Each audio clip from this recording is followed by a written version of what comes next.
At tayo na nga. Ate Jeng, liga. Ay, dito pala ako. Meron kaming papakita sa inyo. Ito yung, bago ba to? Hindi. Hindi. Hindi bago, pero maganda. Hindi ba? Pero maganda. Oh, maganda siyang tingnan at maganda siyang bisikleta. Natuwa ka sa nakikita color, ko no? sa kanya. Oo, ang ganda ng kulay. Kaya nakita ko. Kasi kung alam nyo, medyo ano ako eh, earth color talaga yung Earthy gusto ko. color Oo. with orange. Yun Buti nga may mga orange ako eh. Kasi si Tonyo, yung Japa ko, orange yun. So ngayon, Ganon. meron Yan tayong dapat. bagong bisikleta. To dire-diretso podcast din to. Bagong bagong labas sa box lang. Bagong labas lang to Sa box. sa box. Oo, Pero bagong nung display nakita ko to sa lahat ng mga MTV na fanatic, Yeah. the best to. At ang mag-explain natin sa atin dito, Explain. si Ate Jane. Okay. So, yung kabuuan nito, hindi ko alam kasi biglaan lang to. Okay?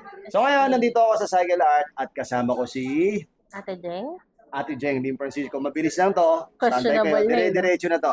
Okay. Ate Jeng, ano ba tong Questionable na pati yung pangalan ko, Ate Deng. ipapakita mo sa amin? Mountain bike ko, syempre. Mountain Jeng. Sige.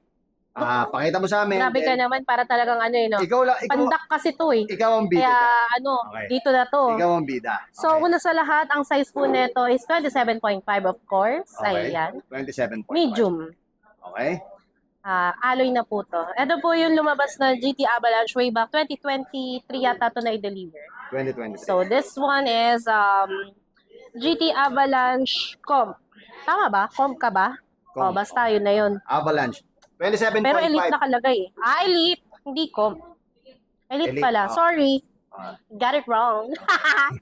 So, may brake set to. Hydraulic. Alam mo, wala, di ba? Hydraulic. Tektro. Hindi Tektro. Shimano. Tektro. Kasi that time, yung manufacturing po, wala po silang Shimano. So, ang naiwan lang sa manufacturing is Tektro. Kaya Tektro lang po ang inailagay. No? Okay. Okay? Ang fork po nito is air na.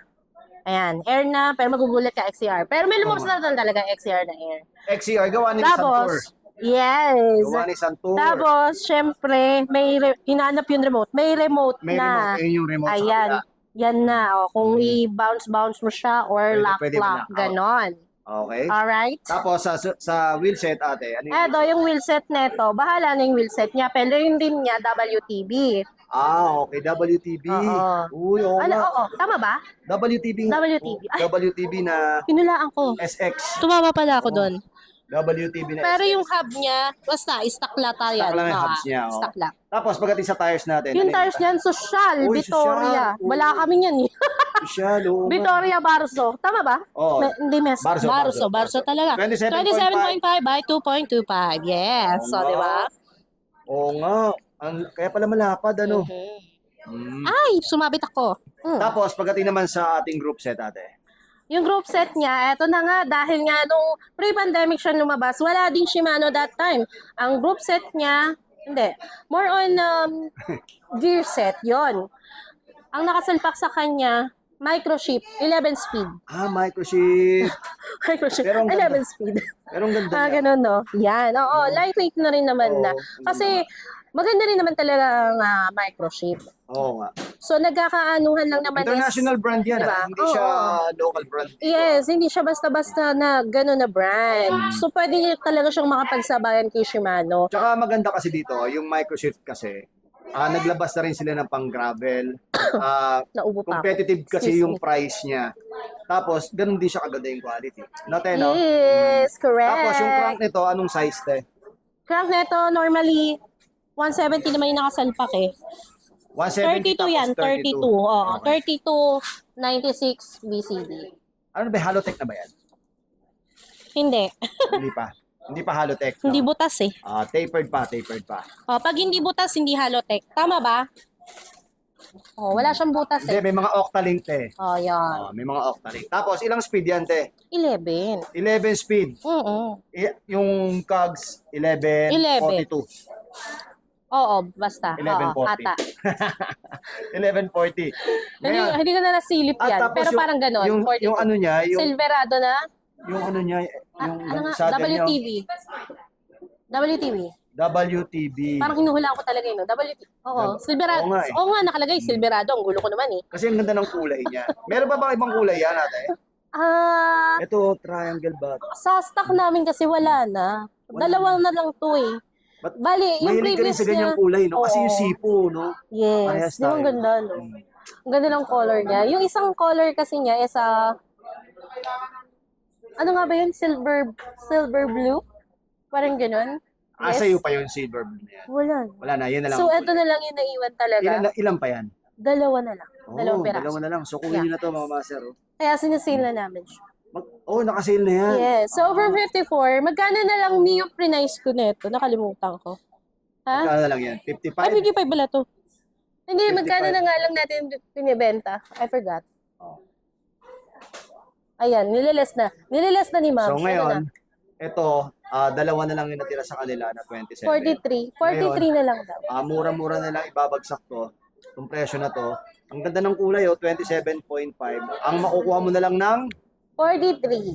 40. Yun. Small. May available pang small. Ito kasi medium. So, may small pa. So, may small pa. So, sakto-sakto to, yung ni-review natin na Diore M6200. Pasok na pasok dito to. Kaya kung ako sa inyo, kunin nyo na to. Naka-disc brake to, tapos hydraulic, tapos naka-suspension na. Maganda. Paano nila mabibili yan natin? Paano nila makukuha yan? Di ba wala sa ibang lugar sila? Siyempre, pwede mo siyang ipa-IP Cargo, pwede mo siyang ipa-Capex, pwede mo rin siyang ipa-JNT, pwede rin to sa JNT. Okay. Yan, So, accept nila to doon. pero syempre, payment first, di ba? Yes, of course. Kailangan mo muna magbayad. So, ayun, kung gusto nyong makuha yung itong bisikleta na to, pwede kayong mag-PM sa Cycle Art kung paano yung arrangement nyo sa payment. At the same time, yung shipping nito, pwede nyo makuha, kayo na bahala makipag-usap sa Yan. kanila. Basta, Okay. sagot yung shipping. Ang presyo ulit, magkano ate? Last, ha? Promo price. 43. Promo price, 43. 43. Promo price, 43. 43. 43. 430. 53. 432. Ano ba talaga? Ano ba talaga? Okay. Nililito kami ni Mama Merlin. 43,200. Promo price lang yan, ha? Promo price. Ngayon, kung gusto nyo to, kung gusto nyo makuha to, mag-PM na kagad kayo sa Cycle Art kasi small at medium na lang ang meron sa kanila nito. 27.5. Tsaka 27.5 ang sukat Yes. nito, pati yung small, 27.5. At saka alam mo ba, Papa Jack, kasi di ba sabi sa news wala na daw production talaga ng GT.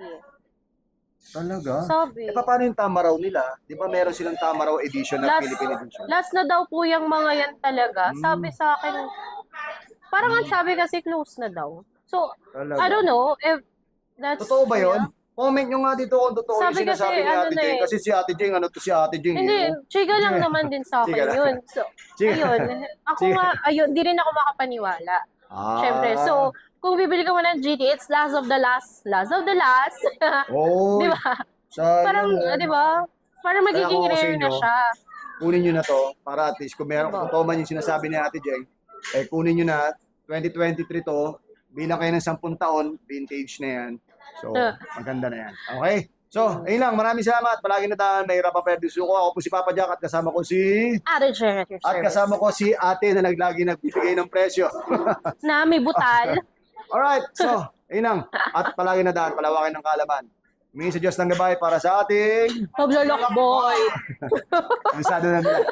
Ciao. Nakakalo.